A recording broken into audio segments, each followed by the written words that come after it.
Persona 5 The Phantom X has now turned 1 year old, guys! Hooray! And with the Persona 3 protagonist making his appearance to the game in less than a month, I figured what better way to mark the end of the game's first year than doing a little tier list. Gacha game tier lists are pretty, well, they're complicated. You need a lot of different teams to stand a chance in this game, so there isn't one set party composition you can use like other Persona games, but even then there are characters that are clearly better than others. Now, I'm not a whale player, I never have been, and I never will be. I might spend a little bit here and there, but very, very rarely. But that's what friends are for, right? That's what Persona taught me after all. The footage you'll see in this video is a mixture of both mine and my friend's, who has a much better account than me, let's just say that.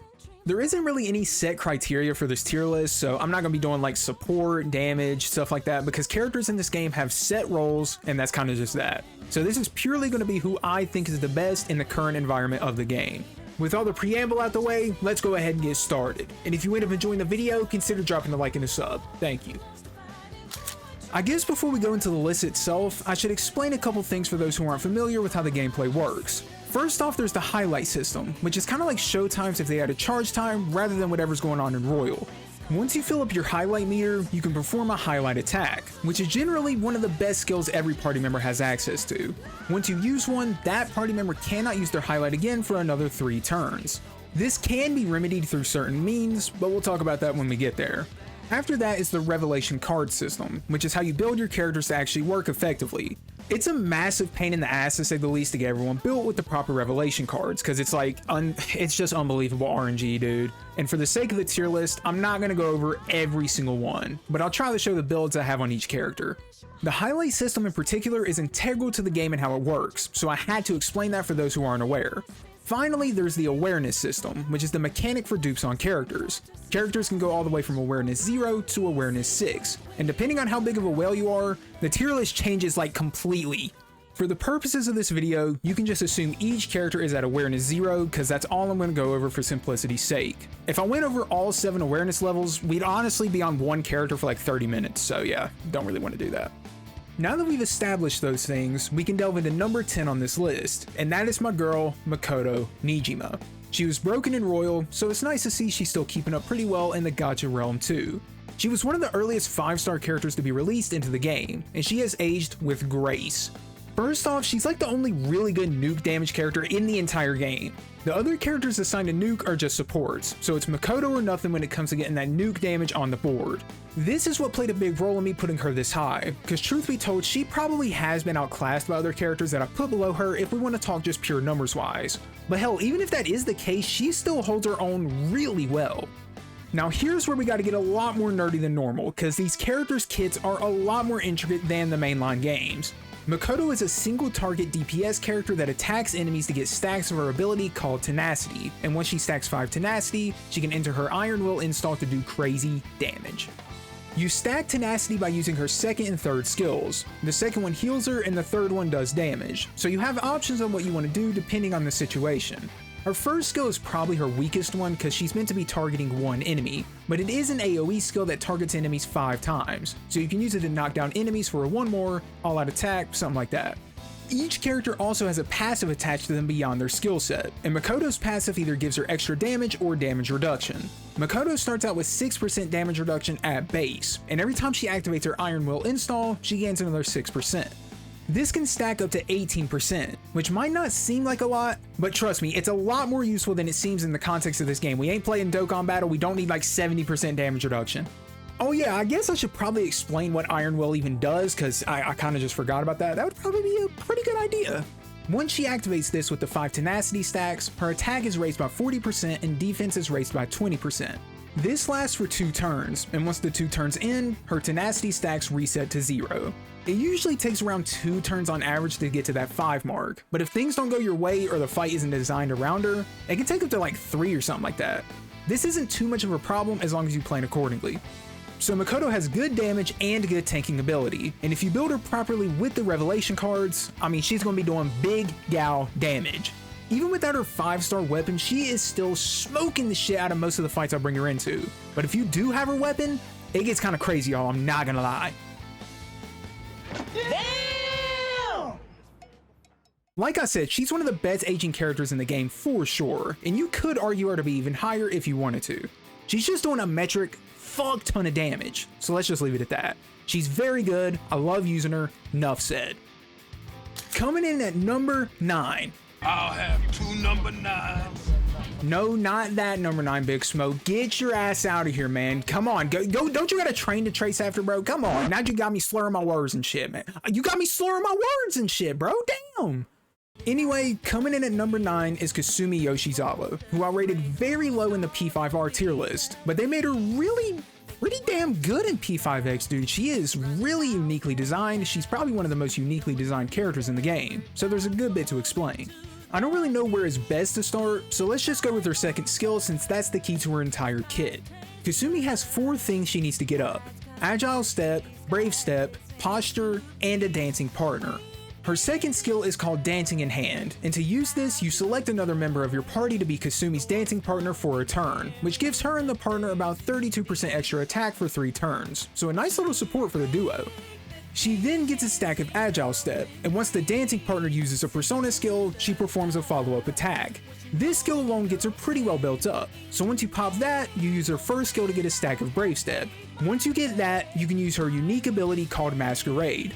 Masquerade just straight up lets you use her highlight without it taking any of your highlight meter, so that's really good for obvious reasons. You can pop Masquerade to do a highlight once you get 2 posture stacks, and I know it's kinda hard to keep track of all these stacks, but just bear with me.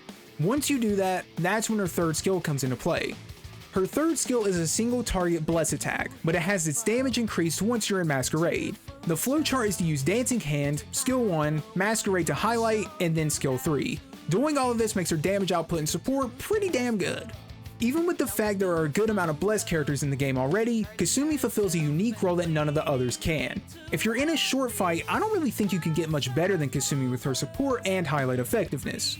Most of the fights do tend to be on the shorter side, but if it is a longer fight, she can make it work. She's just going to need some more defensive support probably. Not a big deal in the grand scheme of things though. To simplify the way she works, you support a character in yourself, you do highlights for free, you deal hella damage, you profit. Pretty simple when I word it like that, but it would be pretty boring if I didn't, go into the actual details of the character. Anyway, she's a very strong option for a lot of scenarios, so I think she's top 10 for sure. I finally get to talk about one of my favorite characters both gameplay and personality wise, the summer variant of Closer. Ever since I got her during the summer event like 8 months ago or something like that, she's carried me through so many events. And the best part? Her kit is super easy to understand. This is yet another Bless character, and I don't know if the gameplay designers got a hard on for Bless skills or what, but we got a lot of them in this game. I will admit there is definitely some bias here with this choice, but this is my timeline, you know what I'm saying? The game plan with Summer Closer is to enter the battlefield, get into her true summer install, and then do her AoE or single target skills. It's genuinely that simple. There's a little bit more to it, like if she gets above 15% of her max HP value, her skills are improved, but there's nothing crazy to it. No managing stacks, no dancing partner, nada. You get in there, you do her skills, and you profit. That's really all there is to say about her. You run her with a healer that can raise her base HP, and you nuke the enemies. She's probably the most simple, consistent character on the entire list, and I love her so much. The next character, if we're going off just pure aesthetics, is by far one of my favorite characters in the game, Lunar Year Rin. Before I even talk about her kit, can we just say how beautiful that red dress is? Rin is a pretty simple character, and she's by far the best fire damage dealer in the game. Her kit is based around her Iron Flower Dance install, which you can activate every other turn. Even with no dupes and her 4-star weapon, she's still pretty good, but if you have more than that, she's just absurdly broken. Characters like this showcase the difference in power between a whale and a normal player really well, because look at my turns, okay? Look at what's on screen right now. Then, look at my friend. Yeah, it's kind of freaking nutty, dude. You enter the flower dance by using her third skill, which then turns her melee attack into a fire-based one, which increases her damage and technical damage. To make use of this skill to its full potential, you'll want to make use of her other skills as well. The one you'll probably be using is her first one, since that raises the crit rate. And while almost every single character in this godforsaken game needs crit rate, so, raising that as high as humanly possible is always going to be the wave. Her highlight further increases the damage of the fired up melee attack, about 20% for 2 turns. But it's not the best, there's way better highlights out there. In general, you'll enter a fight, do her skill 1, power up, and then melee attack the enemies. Rinse and repeat until they're dead. The reason this is so strong is because she requires like zero buildup, just like Summer Closer. But considering the fact she's a fire character and can do passive damage with burn, and the fact her damage is just really high, she's simple and effective. Whenever I'm going through a dungeon, I'll usually throw her on the team and she'll clean up business, no problem. And if there's an enemy weak to fire, you already know the end result of that. Lunar Year Rin is a very good character. She's one of my favorites to use both aesthetically and mechanically. That red dress man, god damn. Yet another base P5 gal comes in at number 6 with Haru Okumura taking the place. She is a very good DPS character and one I slept on for a while. Mainly because I got shafted hard on her and I literally couldn't use her, but you know how these things go. Haru is an AoE psychokinesis character that relies on applying her status effect called Sight. When enemies have Sight applied to them, it allows her to do skills that deal more damage, so not too complicated really. Even on teams that aren't that good for her, she still does a lot of damage. She's meant to be used alongside the Summer Tomoko unit to raise her effect hit rate, but I find that it's not totally necessary. I mean, it does help a lot of course, but you can use her without it. Alongside Sight, she has a couple of other things to manage as well, those being customization and barrel heat stacks. Her first skill gives her thermal customization, and her third skill gives her spreading customization. Each time you use a stack of either of these, Haru gets permanent buffs. One stack gives effect hit rate and resistance, 2 stacks gives her attack and defense, and 3 stacks gives her extra crit damage. Once she gets all of these stacks and whatnot, her gun skill is changed to a psych skill, which is where the bulk of her damage will come from. As you can see, Haru is constantly getting passive buffs, and these buffs add up very quickly. I mean, even at the very start of the fight, she's decent, but the longer a fight goes on, things escalate quick. By the time a few turns pass, she's easily one of the best DPS characters in the entire game. And if you're running her with Summer Tomoko, I mean, it's just broken to be honest. Haru was my favorite gal of Persona 5, so I'm glad they gave her the respect she deserves. Actually, I think Haru is the best DPS character in the game, debatably, because the next characters are all supports. You could argue someone like Kasumi or Lunar Rin to be higher, but I don't know man, Haru just seems to be better in my experience. Anyway, number 5 on this list is the 5-star variant of Riko, who I'm just going to refer to as Win for now since that's what most of the people call her in the community. Now if you've been paying attention to all the other character kits, you'll probably notice a recurring theme in all of the characters: crit damage and crit rate. These two aspects tend to be the most important parts of a character's kit, so you really want to have these stats as high as they can possibly go for your DPS characters. With this in mind, you can probably take a guess on what Win's purpose is.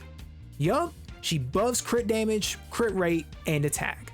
She's best used in an AoE DPS team, but she can work just fine in a single target DPS team as well. This is because her passive buff stacks on the amount of hits performed, so the more targets, the merrier. What's great about her being a fantastic crit support beyond that just being really good in itself is that it frees up a persona slot for Wonder. Wonder in this game is mostly designed to be a support for your other party members, so on almost every single team you want to run Dionysus since he's the crit rate and damage support persona, but with Wind on the team, you don't need to do that. This means you can run more personas that support your core team. If you're running a Wind team, you can bring more Wind personas for example. It's really strong. SP is also a non-issue for Wind because she scales off SP recovery. Her whole thing is that she uses all of her SP to buff your main DPS, then her other 2 skills cause 0 SP and either further the buffs for all party members or deal a little bit of damage. I think this variant of Wind is one of the most valuable party members in the game because she's deadass useful on like every team. In general, your party composition in P5X tends to be a support, a DPS, and the last slot can vary, but it's usually a support in some way as well. I think the only thing that's kinda whatever about Wind is her highlight, but I mean even this is really good because this just furthers the buffs even more. Literally everything she does is just supporting the most important stats a DPS character needs, so I think it's pretty clear that she's absurdly strong. She's increasing attack, increasing crit rate and damage, then doing it over and over and over and over again. It's insane. I don't see her falling off for a while, cause it would take an uber broken support to overshadow her. 3 of the 4 characters remaining in this list are all navigators, because if you aren't aware, you can choose your own navigator in this game, and they all do things in their own way. Generally speaking, for almost every team, you want a Navi that does something in the same vein as Wind, supporting your main DPS character, which is what the 3 navigators of this list do exceptionally well. The first navigator and the gatekeeper of the god tier is Phoebe. She is a simple gal with a simple plan. buff the party's attack drastically. Genuinely, that's all there is to it. She just makes your characters hit hard. She increases attack, damage dealt, damage bonus, all that good jazz just by existing on the team. She might not play the most flashy role, but she plays an effective role nonetheless. The reason she's not in God tier is because the remaining Navis they're just broken, okay? They're just fucking broken. To start off the top 3 is Futaba Sakura, who is a pretty damn broken Navi in Persona 5 itself, but P5X of course took her to another level. The most broken thing about Futaba is her ability to increase weakness damage and implant a weakness onto an enemy. The base damage multiplier for hitting a weakness is 1.25%, but with Futaba's third skill she can raise it to 1.45%. The weakness implant is decent for some game modes, like the Velvet Trials or maybe dungeon crawling, but with how the game is designed, you mostly want that increased weakness damage. Her skill 2 is kinda whatever, so you'll be using her first and third skills mainly. Her first skill reduces enemy defense, and her third skill does the aforementioned effects. She doesn't have constant access to her third skill, so you have to work toward it through her analysis mechanic. Basically, every time you attack with a party member, she'll gain a bit more percentage toward her analysis, and once it's completed, that's when the third skill becomes available. It takes about 3 turns to get the analysis fully done. That extra weakness damage and the decreasing enemy defense is always going to be useful, so Futaba is hella broken and easily stands out as one of the best characters in the game.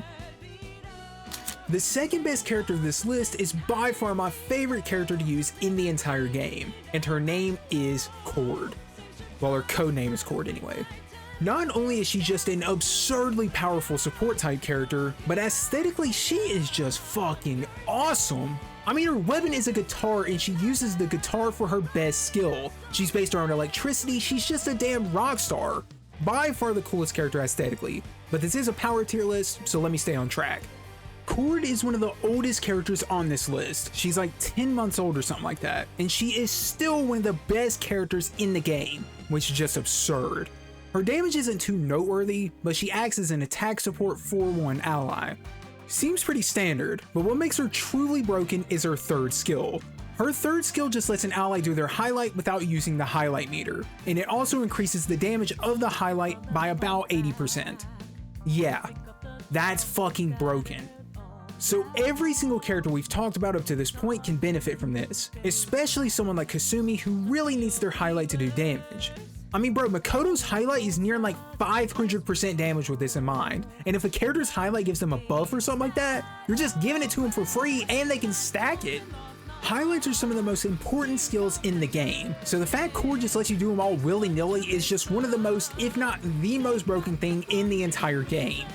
It has a cooldown of like 2 or 3 turns depending on how many times you use it in battle, so she does fall off in some longer form content, but most events in this game are pretty short. I can't think of too many events where having her on the team would be a bad idea. By the way, when a character does their highlight through this, it doesn't put them under that turn cooldown like the normal highlight does. You can do the highlight with Cord, then immediately do the highlight again through the highlight meter. It's honestly so broken to the point where I don't know how they can make her fall off. The only way they can make her fall off is if someone replaces her, but I can't imagine we get someone much better than her. It's already been a year and we still haven't seen something quite this broken. So yeah, she's easily the best non-navigator character in the entire game. So if Cord is that broken, who could possibly be better? I mean, they gotta be unbelievably broken to top that broken ass highlight utility, right? Well yes, she is broken, and her name is Monika. Beyond her having one of the most interesting confidants and characters in the game, she's just by far the strongest Navi in the game. Most of the Navis focus on one thing, like Futaba's weakness inflicting, Phoebe's attack buffs, so on and so forth, but Monika just kinda does everything, and she also has one of the most broken abilities in the entire game. Now her second skill is kinda whatever, which you'll notice is kind of a common theme with the Navis, but her other two are very good. Her first skill increases damage dealt for all allies, and she gains 4 stacks of something called Holy Song. Holy Song is not a complicated stack. All you need to do is stack it up with the first skill. Then once you get a bunch of stacks of it, you use the third skill. This third skill increases all allies attack by 11% and penetration by about 10%. Now for the thing that makes her the best character in the game in my opinion, Myriad Song. She can use this immediately upon entering the battle, but you want to use it after you get a bunch of the aforementioned buffs activated first. What this does is give a character an extra special turn. After the character performs a turn, it will return them to the state they were in at the start of said turn. So let's say you have Chord's third skill ready to go. If you activate Myriad's Song onto her, she can use her third skill to let someone do a highlight. It'll then restart the turn, which would allow you to do it again.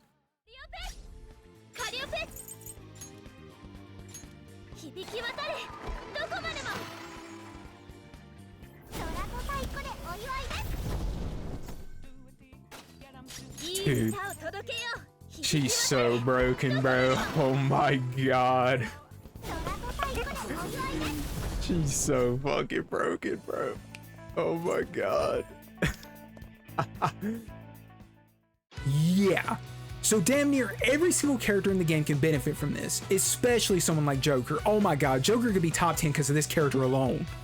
Joker already gets an extra turn from his curse stack thing, so if you pop this onto him, he just gets 4 turns. It's fucking broken, and that on top of her support, I mean, she's just the best character, period.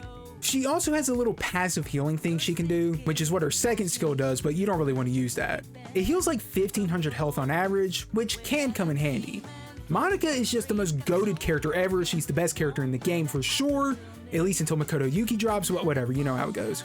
Some honorable mentions before we wrap the list up are Joker, Figure Skater Mont, Howler, Matoi, and Mesa. These are all great characters that you could argue to be higher, but for me they didn't quite make it. With the honorable mentions done and dusted, that's going to wrap up this 100% factually correct Persona 5 The Phantom X tier list. There aren't too many other content creators out there, English ones anyways, that do content for this game, so I hope I was able to make this as entertaining for you as it was for me to make it. I really like the gameplay of this game, and I think once it comes to global, presumably in the next month or so, people are going to warm up to it a lot. I'll definitely be doing some more P5X content in the future, so if you want to see more of that, please consider dropping a like and a sub. It helps the channel out a lot, and I'll give you a free cookie as always. Here you go, homie. With that said, it's been your boy Yandere Gogeta, and I will see you in the next video. Peace out everybody, and have a great day.